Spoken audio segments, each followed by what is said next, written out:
Hello, everybody. This is Jets Chaos with Jeremy. I am Jeremy, and I bring the chaos. So, who is going to finish in last place in the AFC East? Well, let's take a bigger look. Let's think about this. Okay, for one, we'll start with the New England Patriots. Now, I know a lot of people are saying New England Patriots will finish last in the division. They had the worst offseason, and I agree with that. And Mac Jones is a noodle arm and he stinks. Well, we need to pause that. Mac Jones did everything his coach asked him to do. To sit there and say, well, that, and he was asked to do what he could do because he couldn't do anything more. Well, he was a rookie. And I'm just trying to be fair. If we would have somehow had the 8th or 9th pick in the draft, let's say, and ended up with Mac Jones, and he had the year he had with us, and we put the right system around him, we would be going crazy if people were saying he has a noodle arm, he's this, he's that, he stinks, because he did what he was asked to do, and you don't know that he can't do more than that. And there's a lot of tape in Alabama where he throws deep downfield. I'm not saying he has a rocket arm. He's never going to be known for that. But there's plenty of quarterbacks in this league, in the history of the league, who went on to have pretty amazing careers that weren't known for rocket arms. And there are guys with rocket arms who didn't have very good careers. You know, I mean, would you consider Drew Bledsoe's career great? How about Jeff George? Go look that up. That guy had a rocket. See how his career went. Anyway, I agree. New England didn't have the best offseason, but I will never rule out Belichick. You just can't. I mean, I've watched him for the last 20 years, and even as a defensive coordinator with the Giants, I mean, it seems like this guy has years of winning. We've celebrated the loss of their coordinators before, thinking that's the end of them. They lost that coordinator, and guess what? They still win. He still finds somebody else to throw into place. So don't take New England lightly. Don't sit here and celebrate too soon. If their dynasty and their run is finally over and it's finally going to be their time to hit rock bottom and have to rebuild, if all that's going to happen for them, it has to happen before you could sit there and like claim that they stink or this or that, because it's just not showing on the field that they stink.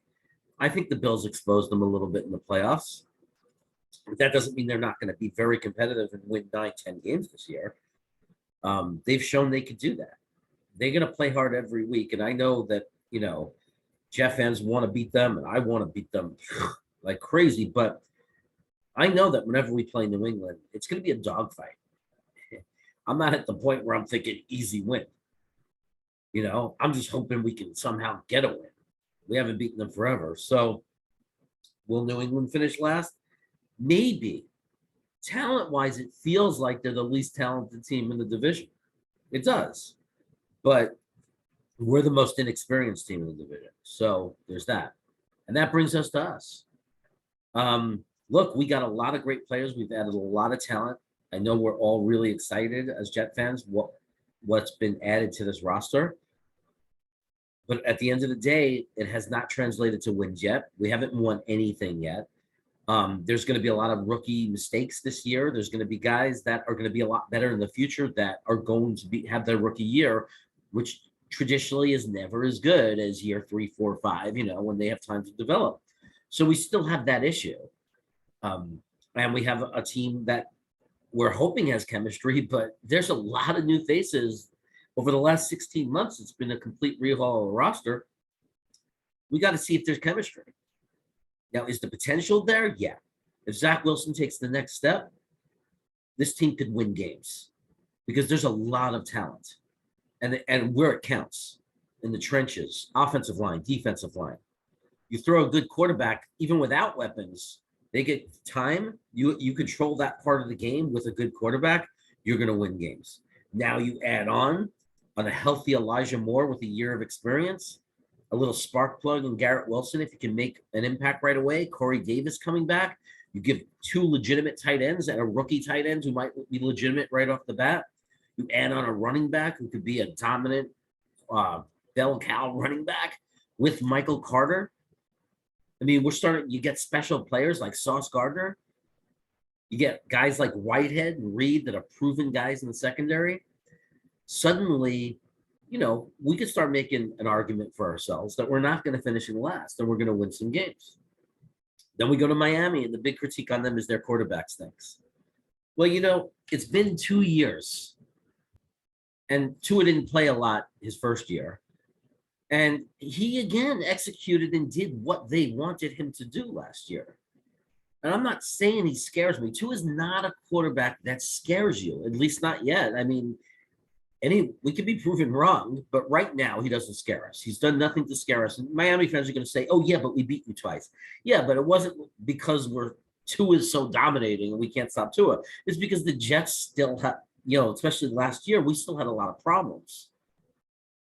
We had a lot of problems. We weren't gelling yet. Like, we're learning a new system. This was a rebuild year for us with a bunch of rookies on the field, and a secondary that was put together. Like the safeties, we were how many guys deep in safety?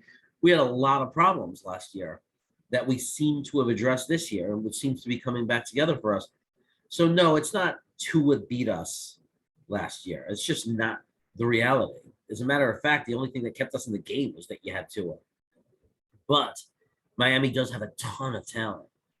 And there have been teams that have went very far with just okay quarterbacks that can do what they're asked because they're surrounded by so much talent. I'm most impressed by the fact that they did address some of the holes in their offensive line. And that is something to be concerned about because that was the weakness of that team. Their defense looks like it could be very, very good, very difficult to score against.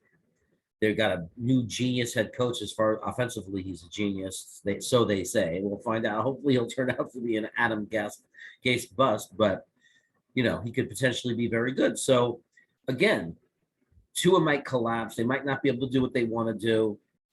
They might not gel the new players. Like, those things could happen. This coach might not be ready. He might make mistakes.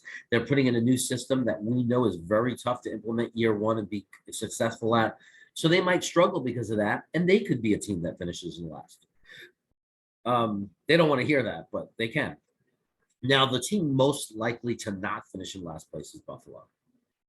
People want to say, "Oh, Buffalo's like ready to skid," or I don't know what people are talking about. Buffalo is really, really good. One thing is they're playing the Rams week 1. That's no fun for them. So their schedule is a little tougher than ours.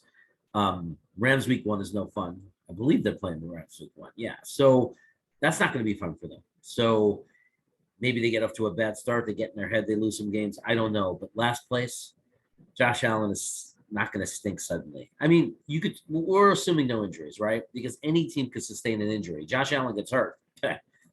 All bets are off.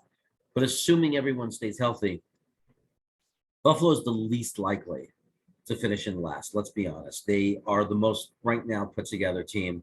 The gelling is there. They've gelled. They're good.